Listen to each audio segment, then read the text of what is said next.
Hey everyone, welcome back to my channel. I am Timmy Treacle, also known as Horror Fan for Life, and I'm continuing my review of the National Lampoon's Vacation franchise.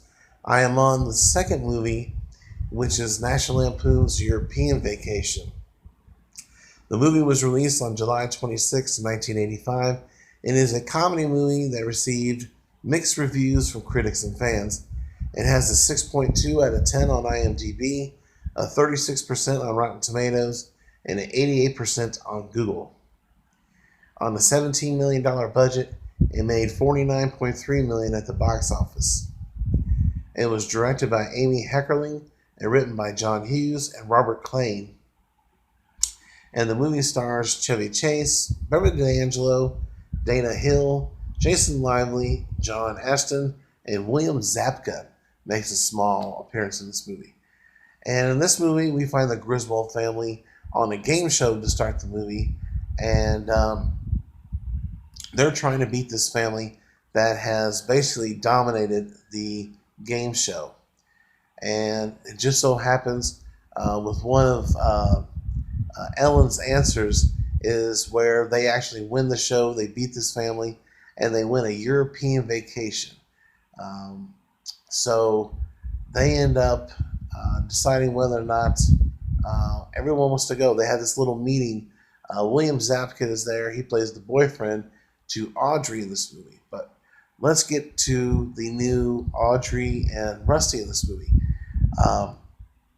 Turns out Anthony Michael Hall was set to do this movie, but he was doing the film Weird Science at the time, and they weren't going to push back this movie until he was done with that one.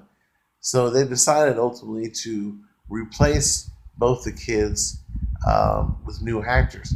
Even though Dana Barron wanted to revise her role as Audrey, they thought it'd be, kind of weird having just one of the regulars back.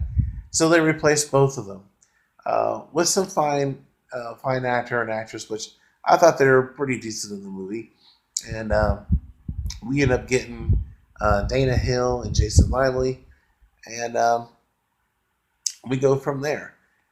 Clark, he has his video camera. He ends up taking a video of his wife doing a little naughty dance. And he says, yeah, I'm going to erase this. Fast forward, they're on a plane, they go to Europe, and Clark has this big itinerary that he wants to follow. And they go see all these museums, do all these different things, and it starts to wear the kids out. But along the way, they run into some interesting characters. They ask this one gentleman to take a photo of them. He ends up stealing the camera, and that's when Ellen says to Clark, did you erase that footage on that camera?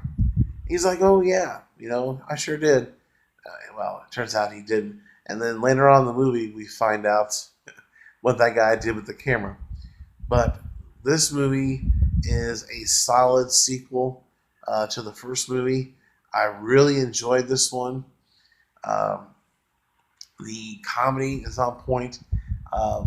One of my favorite scene in this movie is when Clark gets asked to dance with these guys on the stage.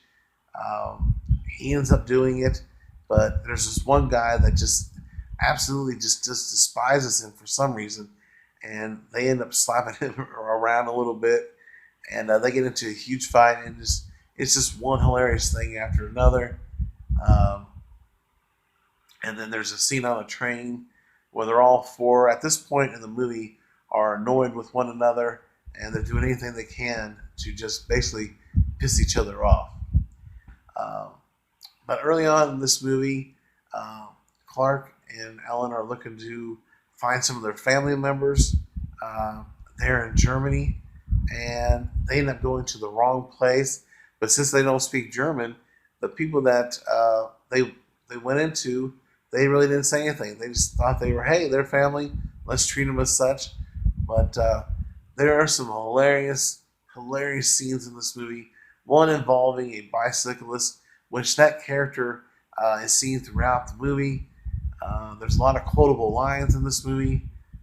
Big Ben Parliament, again, as he's driving around the circle of the Big Ben, he cannot get out of that circle. He stays there forever. And that's one of the funniest things I've ever seen in a movie, too. But this is a really solid vacation movie. Not as good as the first one by any means, but this is definitely one of my favorites. And with the solid performances, of course, Chevy Chase stands out, of course. But in this movie, though, in the third act, Ellen is fed up with Clark after she finds out what that guy did with the camera, and she ends up going off with this other guy who turns out to be a crook and basically holds her hostage. So Clark goes after him, basically saves the day, saves his wife, and they head back to the States. They run into the Statue of Liberty, and then Rusty says, "Yep, the Griswolds are back," and that's what the movie is. This movie, it's fun-filled, especially the performance of John Astin, who plays Kent Leakdale. He's the game show host. Hilarious, just phenomenal. So, if you haven't seen the sequel, definitely check it out. It is well worth the time. It's currently being played on IFC if you have Xfinity for your cable provider. But other than that, I'm going to give European Vacation an 8 out of 10 and 2 thumbs up. So definitely check the sequel out. Not as good as the first, but definitely worthwhile sequel. In the comment section below, if you've seen the movie, give me your thoughts and opinions. And did you like this movie? Did you hate it? Did you like it more than the first one? Let me know. Let's have a great discussion about this. But other than that, if you're new to the channel, subscribe today for more content. If you like this review, hit that like button. But stay tuned for my movie reviews of the next 3 movies in this franchise. I thank you for watching, and check you later.